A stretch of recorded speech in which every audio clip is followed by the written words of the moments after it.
10% 넘는 정상 많지 않다. 이재명 민주당 대표가 어제 금투세 폐지를 공식화했습니다. 과세의 원칙에서 후퇴한 결정에 깊은 유감을 표합니다.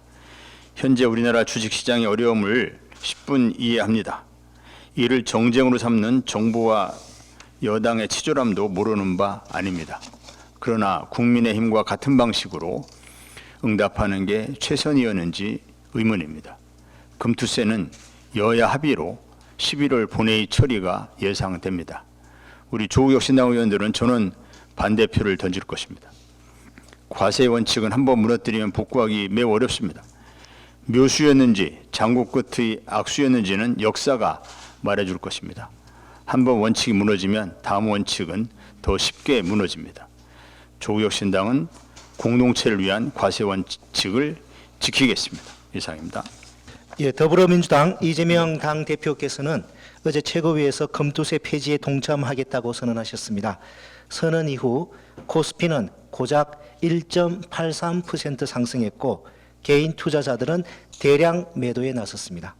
금투세 반대론자들이 그동안 주장했던 것과는 완전히 다른 결과가 나온 것입니다.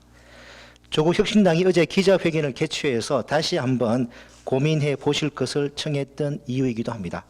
기자회견 이후에 이재명 대표께서 하신 말씀을 다시 한번 살펴보았습니다. 금투세를 폐지해야 하는 첫 번째 이유로 주가 조작이 만연하다는 점을 꼽으셨습니다.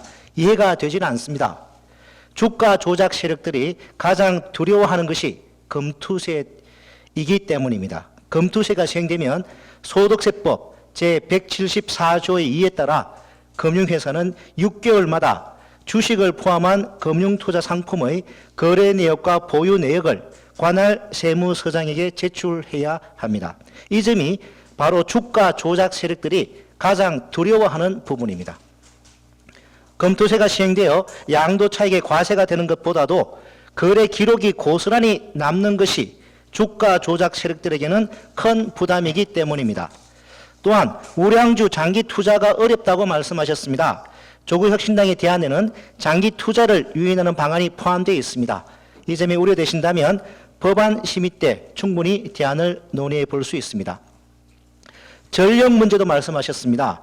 윤석열 정부가 재생에너지에 대해 소극적인 모습을 보이면서 우리나라는 아리백을 선언한 기업들조차 제때 목표를 달성하기 어려운 게 사실입니다. 하지만 이것이 금투세와 무슨 관계가 있습니까?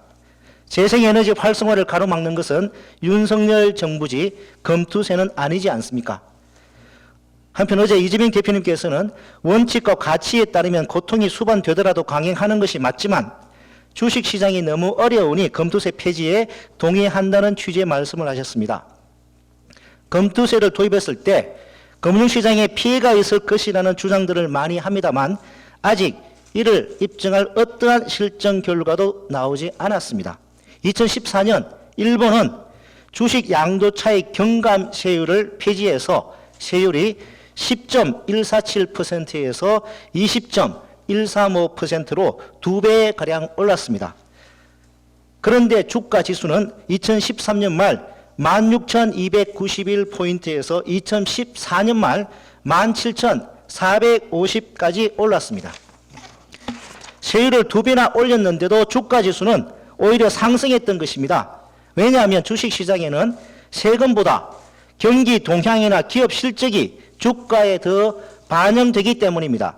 그러한 상황에서 국회 과반이 훌쩍 넘는 의석을 차지하여 사실상의 결정권을 쥔 거대 제1야당의 대표께서 정부 여당에 밀어붙인다는 이유로 금투세 폐지에 동의하신 것은 너무 무기력하고 실망스러운 모습이 아닐 수 없습니다.